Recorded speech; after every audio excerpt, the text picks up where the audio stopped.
아침 일라디오. 어제 경북 칠곡 할머니 몇 분이 서울 용산 대통령실을 방문하셨더군요.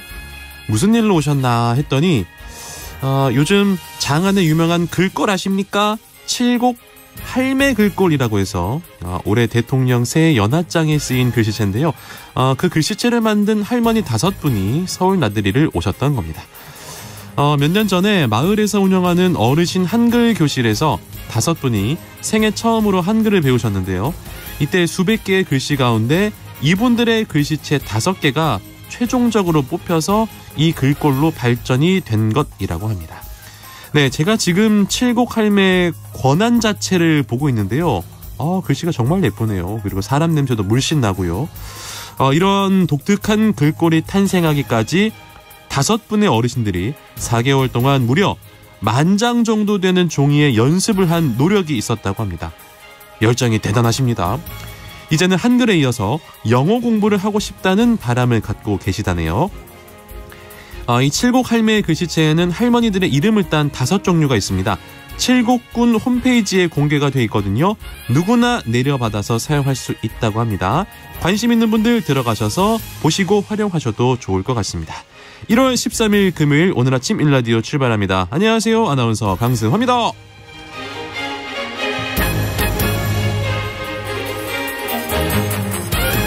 자, 오늘 아침 일라디오 오늘도 여러분과 생방송으로 함께 하겠습니다. 자, 오늘 금요일입니다, 여러분. 그래서 오늘은 세상의 모든 농수산물 퀴즈 새농퀴로 문을 열어보도록 하겠습니다. 정말 이 장안의 화제 코너입니다. 새농퀴! 자, 오늘 새농퀴의 주인공은 식용식물인데요. 이것은요, 늦가을에서 겨울이 제철입니다. 주로 우리가 뿌리를 먹지요. 이것의 뿌리는 이것의 뿌리는 독특한 향과 쌉싸름한 맛이 특별한데요. 한방에서는 이것을 모래에서 나는 삼이라는 의미로 사삼이라고 부르고 인삼대용으로 사용하기도 합니다. 특히 이것 뿌리에는 사포닌 성분이 많아서요. 항암식품으로 꼽히죠. 기관지 보호 효과도 탁월해서 가래와 기침이 있을 때도 큰 도움이 됩니다. 이게 참 맛은 좋은데요. 껍질 까는 게 번거롭습니다. 잘 손질한 이것의 부침전이나 생무침도 맛이 좋고요. 이거 구워 먹으면요. 양념 싹싹 발라서 구워 먹으면 고기보다 맛있습니다. 여러분, 2글자입니다. 이것은 과연 무엇일까요?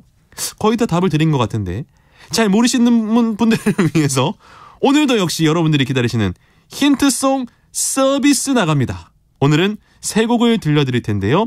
첫 번째 힌트송 윤수연 씨의 천태만상입니다.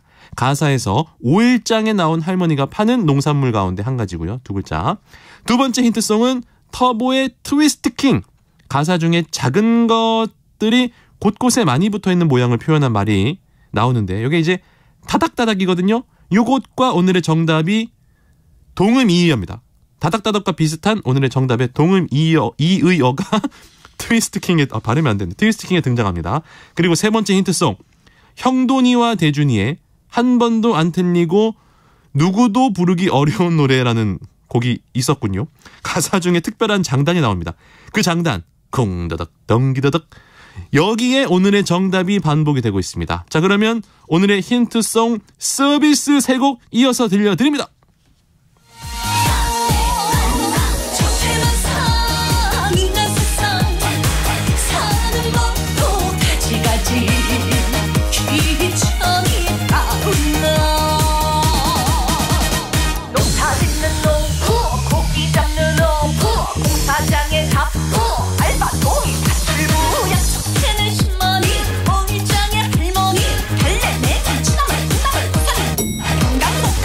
이거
아닌가 싶어 난 청송 콩찰떡이 좋다고 했지. 시덥잖은 동담 속에 서울 찹쌀 촌찹쌀 같이 나눠져 있던 마음이 쿵 더더덕 덩기 더더덕 녹아버렸어. 너로 인해 고장난 내 맘의 보일러 지금부터 난 난방 방법 변경을 할 거야. 공백 감각이 사라질 정도로 내 몸에서 합성. 자, 오늘의 힌트송 3곡 다 들어보셨습니다. 오늘의 정답은요, 이것은 인삼이나 산삼과 비슷하게 생겨서 간혹 헛갈린다는 분들도 있는 요것인데요. 이것도 어렵다고요? 그러면 마지막 힌트 드리겠습니다. 요거 고추장구이 정말 맛있습니다. 껍질을 벗긴 다음에 방망이로 턱턱 두들겨서 납작하게 만들고 소금물에 담가서 쓴맛을 우려낸 다음에 고추장 발라서 굽는데요. 요거 여러분 2글자입니다. 오늘 서비스까지 너무나 쉽게 드렸습니다.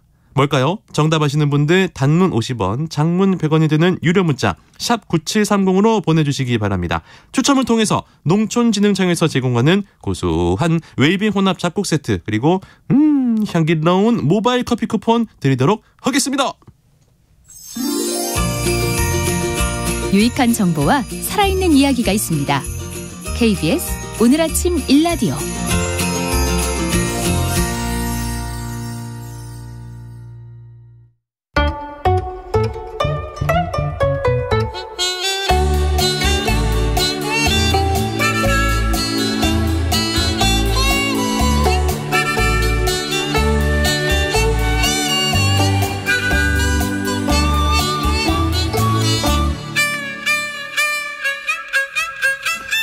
약방의 감초라고 할 정도로 한약재에 많이 쓰이는 감초가 그동안 우리나라에서는 자생을 하지 않아서 거의 대부분 수입에 의존해 왔다고 합니다. 그런데요, 드디어 국내에서 감초 신품종이 개발이 됐다고 하는군요. 쉽고 재미있는 품종 이야기, 오늘은 국산 감초 원감에 대해서 알아보겠습니다. 국립원예특작과학원 약용작물의 이정훈 연구사 전화 연결하겠습니다. 안녕하세요. 네, 안녕하세요. 정말 우리나라에서 감초 재배가 안 됐던 건가요? 예. 감초는 국내에서 한약재와 식품으로 이용되는 대표적인 약용작물입니다. 네. 하지만 감초는 고온 건조한 중화아시아 사막 지역에서 자생하기 때문에 우리나라에서는 자생하지 않고 오래전부터 수입에 의존해 왔습니다. 네. 조선시대부터 재배하를 시도했는데요. 하지만 국내의 고온 다습한 기후로 인해 국내에서 재배할 경우에 장마철에 잎이 다 떨어지며 병이 발생하게 됩니다. 이런 이유로 약효가 되는 성분을 충족시키지 못했으며 뿌리 수량이 적어 의약품으로도 사용할 수가 없었죠. 따라서 감초 수입을 대체하기 위해 우리나라에서도 재배 가능한 품종을 개발하게 되었습니다. 그렇군요. 그러면 이번에 개발한 감초 신품종은 이러한 문제점이 해결된 품종입니까? 예, 맞습니다.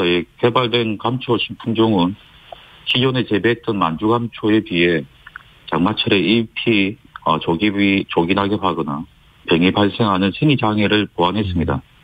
또한 기존의 재배감초보다 뿌리 수량이 2-3배 정도 높을 뿐만 아니라 약효 성분이 2배 이상 높아 병의 중에도 우수한 품종이라고 할 수 있겠죠. 참고로 이 원감은 2019년에 등록된 감초인데요. 네. 최초 신품종으로 감초의 으뜸이란 뜻으로 원감이라고 품종명을 붙였습니다. 으뜸 원자를 붙이셨군요. 예. 그 품종 등록한 지 3년 정도 지났는데요. 근데 왜 그동안 보급이 안 됐을까요? 예, 보통 품종 하나를 개발하는데 한 10년이 소요됩니다. 이번에 개발된 품종은 이 종과 종을 서로 교배하는 이종 교배를 통해서 품종이 개발이 되었는데요. 네. 그 중에 뿌리 수량과 약효 성분이 높은 감초를 선발을 했으며 선발된 감초는 국내에서 재배가 가능한지를 확인하기 위해서 북부, 중부, 남부 지역에 한 3년간 적응성 평가를 실시하게 되었습니다. 네. 하지만 우리나라 모든 한약재는 반드시 대한민국 약전에 등록이 돼 있어야만 사용할 수가 있었는데요. 이종 교배는 이 감초 약전에 등록돼 있지 않았죠. 이런 이유로 국내 우수한 품종임에도 불구하고 약전에 등재가 되지 않아 농가에 보고할 수가 없었습니다. 그랬군요. 지난해에 이 감초 원감의 대한민국 약재 등재를 추진한다는 소식을 들었었는데 그동안 어떠한 과정이 있었습니까? 예, 대한민국 약전에 새로운 감초가 등록하기 위해서 우리 농촌진흥청은 감초 원산지인 우즈벡, 카자흐스탄, 키르기스탄, 내몽고, 중국 신장의 사막 지역을 한 4년간 탐사를 하였습니다. 네. 또한 개발한 품종의 섭취 안정성을 동물 실험을 통해서 입증하였으며 기존의 감초와 효능이 동등한지를 과학적으로 입증하여 모든 결과를 국제저널에 게재하였습니다. 뿐만 아니라 식약처, 환경부 생물자원관, 국립수목원, 한의대 교수님 등 다양한 각 부처 전문가들과 7년 동안 수십 번의 회의와 협력한 끝에 새로운 감초가 약전에 등록하게 되었습니다. 그렇군요. 정말 많은 분들의 노력 끝에 이 신품종이 대한민국 약전에 등재를 했다는 그런 소식까지 들어봤습니다. 오늘은 감초 신품종 원감에 대해서 국립원예특작과학원 약용작물과 이정훈 연구사와 함께했습니다. 고맙습니다. 예, 고맙습니다.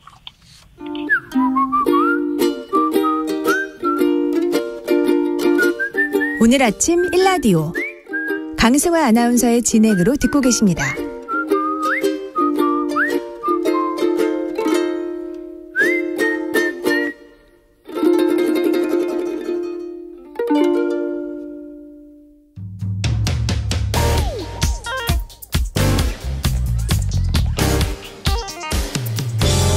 오늘 아침 뉴스 브리핑. 뉴스 브리핑 정상근 기자 연결하겠습니다. 안녕하세요. 네, 안녕하십니까. 이태원 참사 국정조사 특별위원회 마지막 공청회 어제 국회에서 열렸네요. 네, 오는 17일 활동을 종료하는 국회 이태원 참사 국정조사 특별위원회가 어제 마지막 공개 활동으로 참사 희생자 유가족과 생존자 그리고 이태원 일대 상인들이 참석한 가운데 공청회를 열었습니다. 마지막이 돼서야 이 국회에는 이분들의 목소리에 귀를 기울였는데요. 한숨과 통곡이 이어졌습니다. 피해자들은 구급 구조와 희생자 실원 확인, 이송 혼선, 2차 가해 논란까지 정부의 총체적인 부실 대응을 성토했고요. 무엇보다 실외 마스크 해제 이후 첫 할로윈 축제에서 이 수많은 인파가 모일 것을 왜 예상하지 못했고 미리 인파 관리를 하지 않았는지를 비판했습니다. 또한 생존자 김초롱 씨는 악성 댓글은 견뎌냈지만 장관, 총리, 국회의원들의 말들이 자신에게 2차 가해였다 이렇게 비판하기도 했습니다.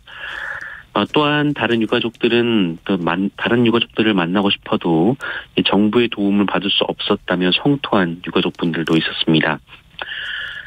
한편 유가족들은 자신들이 참여하는 독립조사기구를 만들어달라라고 당부하기도 했는데요. 국정조사 특위는 그동안의 활동 내역을 담은 국정조사 결과 보고서를 오는 17일까지 채택할 예정입니다. 네. 참사 당일에 용산구청 직원들이 윤석열 대통령 비판 전단을 제거하고 있었다라고 하는데 이거는 또 무슨 얘기입니까? 네, 이태원 참사 당일 이 참사가 발생했던 바로 그 시각 용산구청의 당직 근무자들이 이태원 관련 민원이 빗발치던 그 시각에 이 삼각지역 인근에서 윤석열 대통령을 비판하는 전단을 벽에서 떼고 있었다는 사실이 드러났습니다. 전단 제거를 요청한 곳은 용산경찰서였는데요. 당시 용산구청의 당직 직원은 이태원에 밀려드는 인파와 차량 등으로 민원이 속출하고 있는 상황이라 이를 거절한 것으로 알려졌습니다. 당직자들은 이태원 현장으로 나갈 준비를 하고 있었는데요. 그런데 직후 구청장 비서실장이 전단 제거를 지시했고 결국 인파가 몰려있던 현장이 아니라 전단을 떼러 직원들이 갔다라는 것입니다. 결국 참사가 발생하고 현장에 출동했던 직원은 당직실에 남아있던 직원 3명 중 2명 뿐이었고요. 이 전단을 떼러갔던 당직자들은 폭주하는 당직실 업무를 지원하기 위해 구청으로 돌아왔다라고 합니다.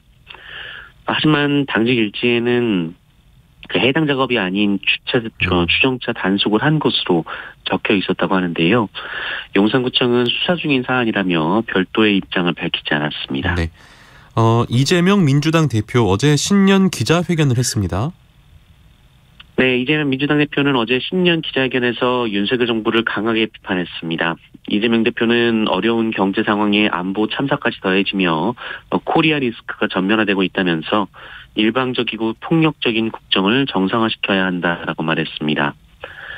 또한 민생경제 위기 돌파를 위한 3대 해법이라며 30조 원 규모의 긴급 민생 프로젝트, 내각의 대폭 쇄신, 국회, 정부, 기업, 노동계 등이 참여하는 범국가 비상경제회의 구성 등을 주장했습니다. 아울러 이 현행 5년 단임제를 4년 중임제로 바꾸고 대통령 선거의 결선 투표제를 도입하자고도 제안했고요. 윤석열 대통령을 향해 기존의 영수회담 제안을 다시 이야기도 했습니다. 한편 이날 기자회견에는 이재명 대표에 대한 이 수사 관련 질문이 집중이 됐는데요. 네. 이재명 대표는 지금의 검찰은 그 자체가 권력이 됐다라며 수사가 아니라 정치를 하는 상황이라고 비판했습니다. 한편 국민의힘은 이재명 대표를 맹 비난했네요. 네, 국민의힘 양금희 수석대변인은 검찰에서는 유구무원, 카메라 앞에서는 일장연설이라고 평가하며 어떻게 해서든 전국의 주도권을 확보해 사법 리스크를 희석하기 위한 포석이라고 비판했습니다. 이 정진석 국민의힘 비상대책위원장은 이재명 대표의 영수회담 요청에 대해 대통령이 범죄 피의자와 면담할 때는 아니다라고 선을 그었습니다. 네. 태국에서 체포가 된 김성태 쌍방울그룹 전 회장 귀국 의사를 밝혔습니까?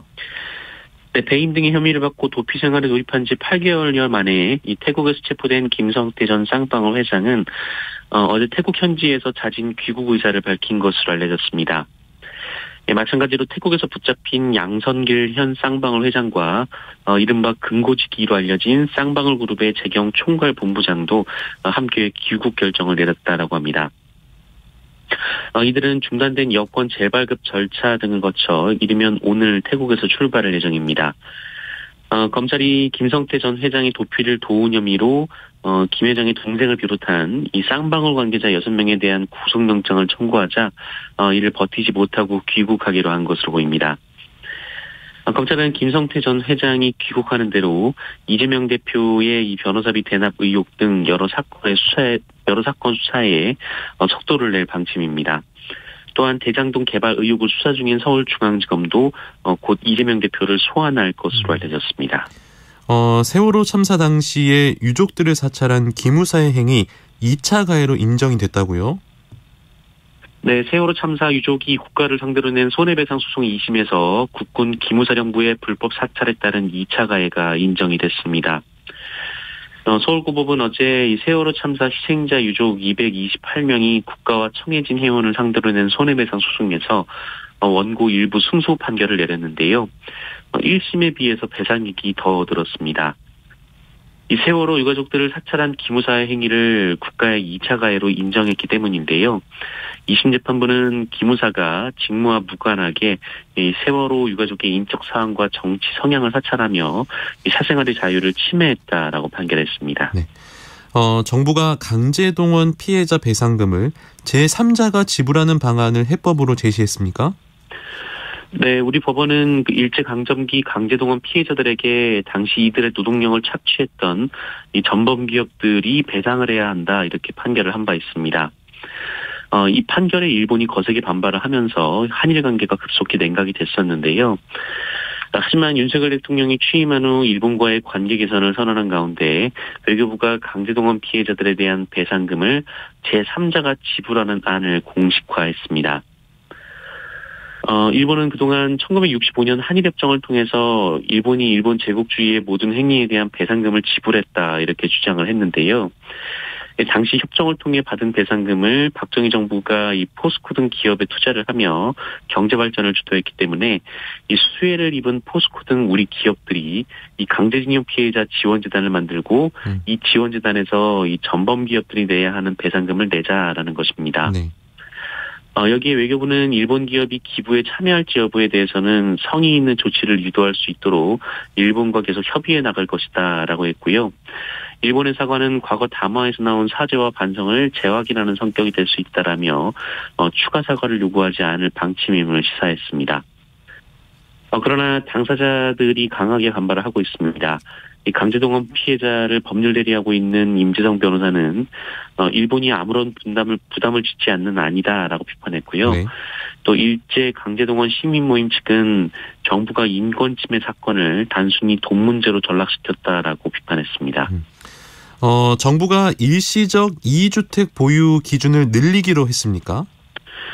네, 일시적 2주택은 새로 이사는 갔지만 이 기존의 집이 이런저런 사정으로 아직 처분되지 않았을 때 1세대 1주택자의 세금 기준을 적용하는 제도입니다. 기존에는 2년 내에 이 기존의 집을 처분해야 했는데 앞으로 이 기간이 3년으로 늘어난다라고 합니다. 네. 이 또한 이 신규 주택을 취득한 날로부터 3년 이내에 기존 주택을 처분하면 양도세, 취득세 혜택을 볼 수 있는데요. 앞으로는 조정 대상 지역에서도 이 동일한 규정을 적용하기로 했습니다. 또한 고령층이거나 주택을 장기간 보유했을 경우 최대 80%의 세액 공제도 받을 수 있도록 했습니다. 네. 최근에 불거진 병역비리 사건이 연예계까지 번져 나갔다고요? 네, 이 뇌전증을 이용한 병역비리로 구속돼 재판에 넘겨진 자칭 병역의 신, 이 브로커 구모 씨는 그동안 자신의 의뢰인 중에 프로 스포츠 선수나 래퍼 등 유명인도 있다라고 홍보를 해왔습니다. 그리고 실제로 이 프로배구 조재성 선수가 이 구모 씨를 통해 병역 비리를 저질렀는데요. 이 검찰과 병무청 합동수사팀은 여기에 이 최근 아이돌 그룹 빅스 소속의 래퍼 라비를 병역법 위반 혐의로 입건을 했습니다. 라비는 지난해 5월 한 예능 프로그램에서 하차하고 5달 뒤에 사회복무요원으로 입대를 했는데요.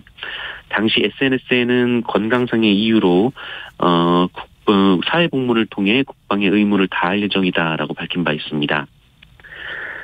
합동수사팀은 라비도 뇌전증을 앓고 있다며 재검을 신청하는 방식으로 신체 등급을 낮춰 이 4급 보충력 판정을 받은 것으로 의심하고 있는데요.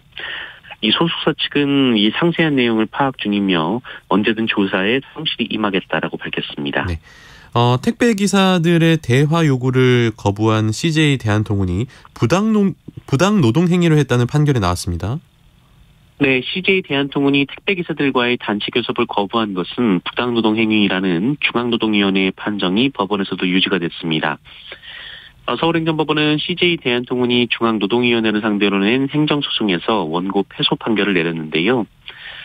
앞서 CJ 대한통운은 지난 2020년 이 전국 택배노동조합의 단체 교섭 요구에 대해 이 택배기사들은 대리점과 계약한 사람들로 본사에 고용된 사람들이 아니라며 거부를 했었는데 중앙노동위원회는 원청 사용자가 하청 노동자의 노동 조건에 실질적인 권한을 행사하는 부분에는 원청의 단체 교섭 당사자 지위를 인정할 수 없다며 이를 부당 노동 행위로 판단한 바 있습니다. 네, 끝으로 코로나19 상황은 어떻습니까? 네, 어제 발표된 코로나19 신규 확진자 수는 43,953명이었습니다. 그제보다 11,000여 명 정도 줄었고요. 지난주와 비교하면 2만 명 넘게 줄었습니다. 위중증 환자도 510명으로 500명대 초반까지 내려왔습니다만 이 사망자가 76명으로 이틀째 70명대를 기록하고 있습니다. 한편 영유아를 대상으로 한 화이자 코로나19 백신이 어제 처음으로 국내에 들어왔습니다. 이 국내에서는 현재 코로나19 기초접종 대상이 만 5세 이상인데요. 이보다 낮은 연령의 영유아를 대상으로 한 접종이 시작될 것으로 예상이 되고 있습니다. 이 영유아용 화이자 백신은 이미 미국과 유럽에서는 각각 지난해 6월과 10월 긴급 사용 승인을 받아서 접종에 사용되고 있고요. 우리나라에서는 식품의약품안전처가 지난해 11월 허가를 한 바가 있습니다. 다만 이 도입한 백신을 실제로 영유아 접종에 활용한다면 언제부터 접종이 시작될지는 아직 확정되진 않았습니다. 네, 뉴스브리핑 정상근 기자였습니다. 오늘 말씀도 고맙습니다. 고맙습니다.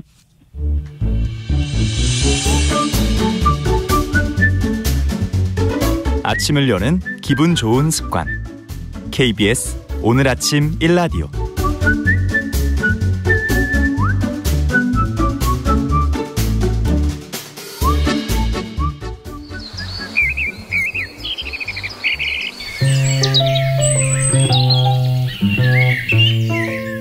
숲으로 가는 길.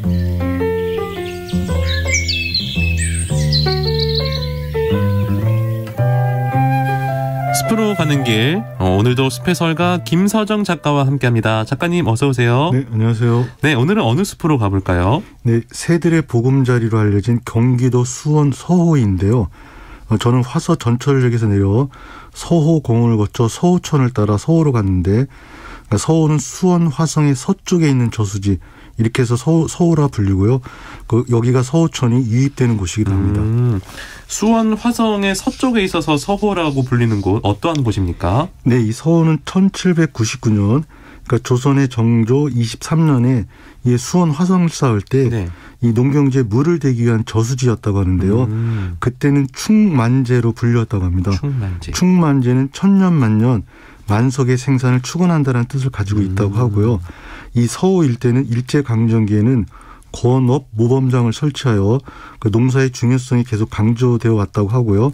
이후 서울대학교 농과대학과 농촌진흥청이 설치되어 그 맥을 이어왔지만은 현재는 서호공원으로 시민들의 휴식공원으로 탈바꿈되어 이용되고 있고요. 이처럼 장소의 중요성을 인정받아 세계 관계시설물 유산으로 국내 최초로 등재가 되었다고 합니다. 역사적으로 굉장히 의미가 있는 곳이군요. 수원의 서호, 여기서 어떠한 식물을 저희가 만나볼까요? 네, 제가 거기에 간 거는 그 숲해설가 분으로부터 거기에 가면 다양한 새들을 볼 수 있다는 말을 들어서 갔는데요. 네. 제가 사는 고양시로부터 먼 곳으로 가면 좋겠지만은 아직까지 저는 탐조를 본격적으로는 하지 않아서 일단 가까운 곳으로 가봤습니다. 그러니까 오늘은 식물이 아니라 새를 만나보는 시간인데 새를 보러 다니는 걸 탐조라고 하는군요. 네. 탐조는 어떠한 매력이 있습니까? 예, 이 탐조에 관심은 가는데 이게 맨눈으로 보는 것도 있지만 쌍안경 장비가 좀 필요합니다. 이게 좀 비쌉니다. 쌍안경 비싸죠. 네, 이렇게 좀 기다리고 있는데요. 그래서 환경부 공식 포스트에 올라온 탐조가 매력이 있는 6가지 이유라는 이병우 작가의 글에서 소개를 한번 해드리겠습니다. 네. 그러니까 세계 탐조 역사는 100년이 넘었고요. 우리나라는 20여 년 되었다고 하고요. 가장 먼저 탐조는 진짜 야생동물을 만나는 짜릿한 활동이다. 둘째, 도시에서도 야생의 새들을 충분히 만날 수 있게 해주고, 셋째, 가만히 있어도 철마다 바뀌는 새들을 만날 수 있다. 넷째, 다양하고 아름다운 새소리의 향연을 감상할 수 있는 공연이 된다. 이렇게 돼 있습니다. 근데 이 말에 공감하는 게 제가 이제 여의도공원 산책하다 보면 네. 그 외가리가 있거든요. 가끔. 네. 그 외가리 자체도 신기한데요. 네. 외가리를 어디서 보냐면 그 여의도공원 안에는 연못이 있어요. 있습니다. 다시 버드나무도 있고. 거기에서 외가리를 보는데 걔네가 사냥을 하더라고요. 예. 그래서 제가 넋놓고 계속 봤던 기억이 있어요. 네. 이것도 탐조죠?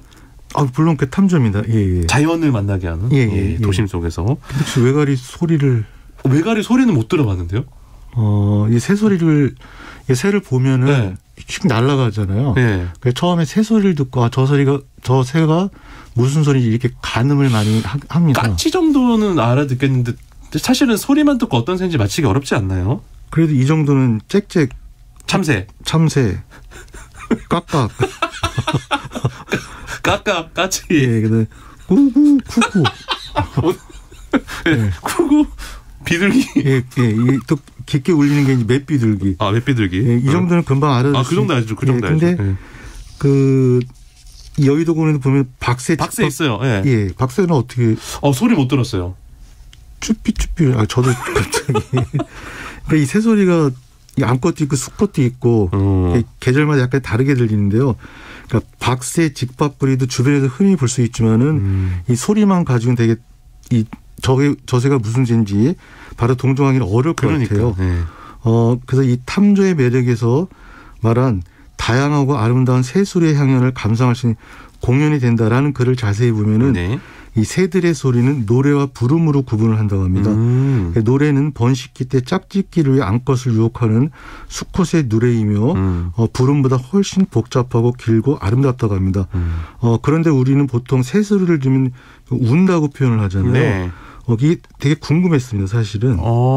사실 이제 보통 새를 운다고 표현하기도 하고 다른 표현이 있었던 것 같기도 한데요. 예, 그래서 제가 궁금해가지고 이렇게 책을 보던 중에 파주 출판단지 돌고지습체 새들을 관찰한 그 생명을 보는 누는 책을 보고 이게 괜찮아가지고 소개를 해드리려고 하는데요. 우리나라 사람들은 새가 운다며 새 울음소리라고 말합니다. 지저긴다거나 지줄댄다는 말이 있지만 잘 쓰지 않고요. 그러니까 홀로 된 사람이 깊은 밤 떠난 사람을 그리워하다가 듣는 새소리는 울음소리로 들릴 수 있는데 힘든 세상살이 때문에 울음소리라고 들을 수도 있습니다. 그러나 깊은 밤에 새가 내는 소리는 울음소리가 아닙니다. 사람들이 자기 마음을 빗대어 그렇게 들을 따름이다라는 글을 보고요. 이 세상 언어는 다 사람이 만들었다는 생각을 다시 하게 되었고요. 이어지는 글을 보면은 새를 생명으로 바라보면 다른 생명과 마찬가지로 새소리 대부분이 울음소리가 아닌 것은 분명합니다. 어떤 생명이든 자기 일상을 울음으로 채우지 않기 때문이다라는 내용을 제가 보고는요. 굉장히 그 감동을 받았는데요. 왜냐하면 자연을 보는 눈이 아직도 제 중심이라는 거에 대해서 깊이 반성을 했습니다. 그러니까 너무 인간 중심으로 이제 새의 울음소리 해석을 했다 이런 말씀이신 것 같은데. 네. 탐조의 매력 지금 두 가지가 더 남았거든요. 설명해 주실까요? 네. 이 두 가지를 말씀드리면은 탐조를 통한 나의 관찰 활동이 지구를 지키는 보람이 되는 거고요. 그래서 탐조를 하게 되면 내가 몰랐던 대한민국의 곳곳 대자연을 만나는 여행이라고 이렇게 정리를 해놨습니다. 네. 그러니까 전국의 새를 만나러 다니는 것 자체가 굉장히 멋진 여행이 될 것 같다라는 생각이 듭니다. 그러면 오늘 서호에서는 어떠한 새를 만나볼까요? 예, 그곳에 가니까 그 서호에서 만날 수 있는 새 안내판이 있는데요. 민물 가마오지, 큰 기러기, 쇠 기러기, 뿔눈 병아리, 물닭, 쇠백로, 흰빵 검둥우리가 있는데요. 제가 갔을 때 본 큰 기러기를 소개해드리겠습니다. 지금 소개해 주신 새들이 참 많은데 큰 기러기를 특별히 소개하시는 이유가 있을까요? 이 하늘 위로 기러기들이 날아간 모습은 많이 봤습니다, 제가. 네. 근데 호수로 내려앉은 기러기는 처음 봤어요, 사실은요. 근데 그 기러기들이 자맥질하면서 뭔가를 계속 먹는 것 같아 되게 신기했고요. 네. 그 다음에 그 소리를 내는 게 되게 놀랍게 다가왔습니다. 또 새 성대모사 갑니까? 예. 가볼까요? 관 이렇게 온다고 돼 있는. 이게 도감이 저도 한참을 들었는데 정확히 네. 표현하기 되게 어려웠는데 관 이렇게 도감을 보니까 관 이렇게 온다고 예 표기가 되어 있었습니다. 네. 그런 것 같은데요. 관 그러니까 하늘 위로 날아갈 때는 소리를 잘 못 듣다가 호수에 내려앉은 바로 물가 옆에서 우는데 관 예, 맞는 것 같고요. 네, 맞는 것 같아요. 예. 네. 근데 보통 호수에 가면 이렇게 물가에 앉아 있는 거를 다 오리 종류라고 저희가 그렇죠. 예. 알고 있는데 네. 기러기 그 중에서 큰 기러기가 이 호수에 있다는 걸 보고 정말 자연에 대해 아는 게 없구나. 더 열심히 봐야겠다. 또 이렇게 반성을 했습니다. 진짜네요. 진짜 새를 보면서 이 자연의 다양성에 대해서 또 깨우치게 되는 것 같은데 기러기도 이제 종류가 뭐 큰 기러기도 있고 쇠 기러기 종류가 좀 많이 있는 것 같아요. 예, 그렇습니다. 그래서 거기 안내판에 있는 걸 보면 큰 기러기는 멸종 유기 야생생물 2급 검은색 부리에 황색 띠가 있고요. 그다음에 쇠 기러기는 이마에 흰색 무늬가 있어 큰 기러기에 비교해 보세요. 이렇게 되어 있는데요. 네. 그러니까 이 두 개는 구분이 좀 쉽고요. 근데 기러기 종류는 전 세계 16종이 있고 우리나라에는 12종이 있다고 합니다.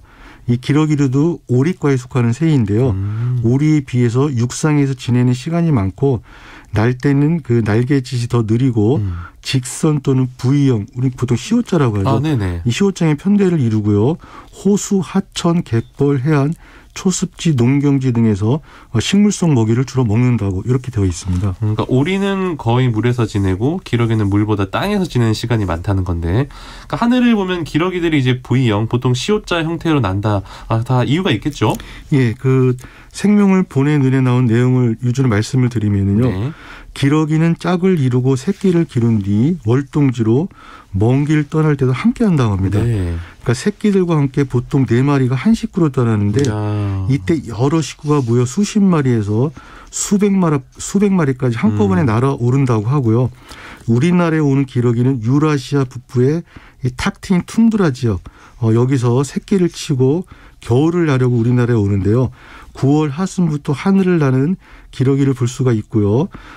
근데 오랫동안 날아야 되잖아요. 그래서 네. 서로 눈을 살펴보고 입으로 의사소통을 하기 위해서 한일자 혹은 시옷자로 날아간다고 합니다. 야, 이건 진짜 볼 때마다 너무 신기한 게 새들이 그죠? 네. 한일자라든지 시옷자로 날아가는 거. 근데 이제 그 이유가 의사소통을 원활히 하기 위해서 그런다. 들으면 들을수록 멋있는 이야기인 것 같습니다. 예. 그래서 의사소통을 하는 이유가 있는데요. 네. 그러니까 자리를 바꾸기 위해서. 자리를 바꿔요? 예. 그래서 이 형태를 유지한답니다. 네. 그러니까 한일자나 시옷자로 나가면 에너지를 줄일 수도 있고요.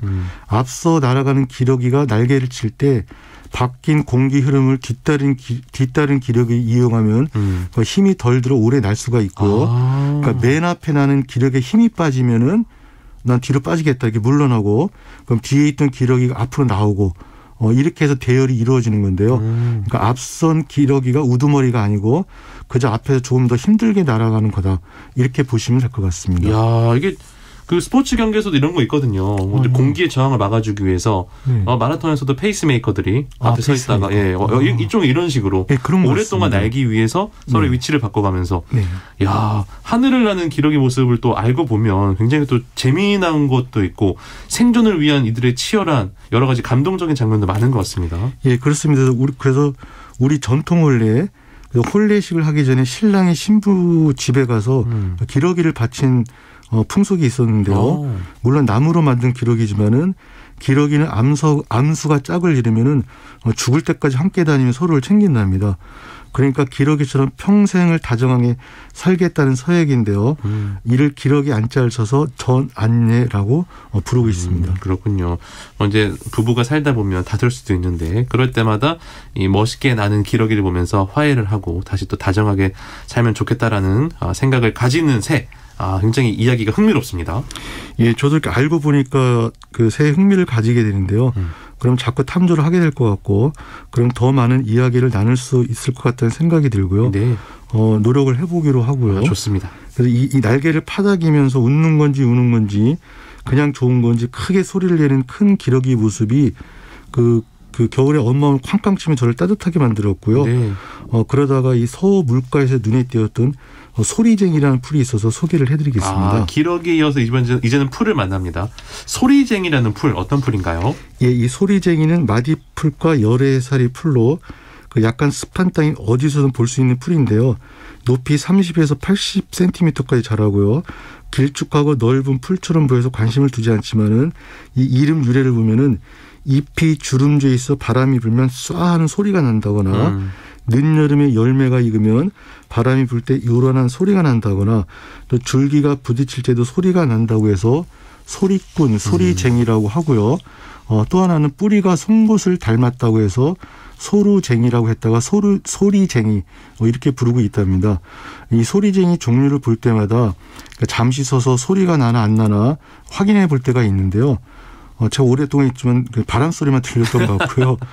생명을 보는 눈을 보고 정리를 해보면은 사람 눈에는 지도를 보는 눈, 사람 위주로 자연을 재단하는 거고요.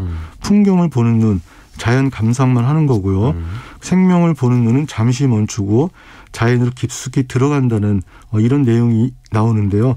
그 생명을 보는 시선을 갖기 위해서 자꾸 노력하면은 자연이 내는 소리도 잘 들리지 않을까 그런 생각을 해보는 답사였습니다. 충분히 공감을 하게 되는 그런 말씀이셨습니다. 숲으로 가는 길, 오늘은 경기도 수원 서호를 둘러보고요. 그곳에서 만난 큰 기러기와 소리쟁이에 대해서 알아봤습니다. 숲해설가 김서정 작가와 함께했습니다. 고맙습니다. 네, 감사합니다. 자, 오늘 세상의 모든 농수산물 퀴즈 새넘기 정답. 많은 분들께서 정답 보내주셨네요. 더덕이었습니다. 요즘에 감기 환자 많은데 폐기능 강화하는 성분이 있기 때문에 더덕 즐겨 드시길 바랍니다. 3805번님 정답 더덕. 지금 울산에는 겨울비인지 봄비인지 촉촉이 내립니다. 5366 정답 더덕. 겨울비가 새벽을 두드리는 여긴 옥천이여유. 눈보다 비가 좋아요. 마당 얼어붙은 눈들 다 녹겠네요. 비가 많이 와서 가뭄이 해결되면 좋겠네요. 6361번님 정답 더덕이요. 그야말로 영양가가 더덕더덕 붙었다오. 행복도 더덕더덕 붙기를 바라요 라고 보내주셨습니다. 이 세 분께 선물 드리겠고요. 홈페이지에서 명단 확인해 주시기를 바라겠습니다. 오늘 아침 라디오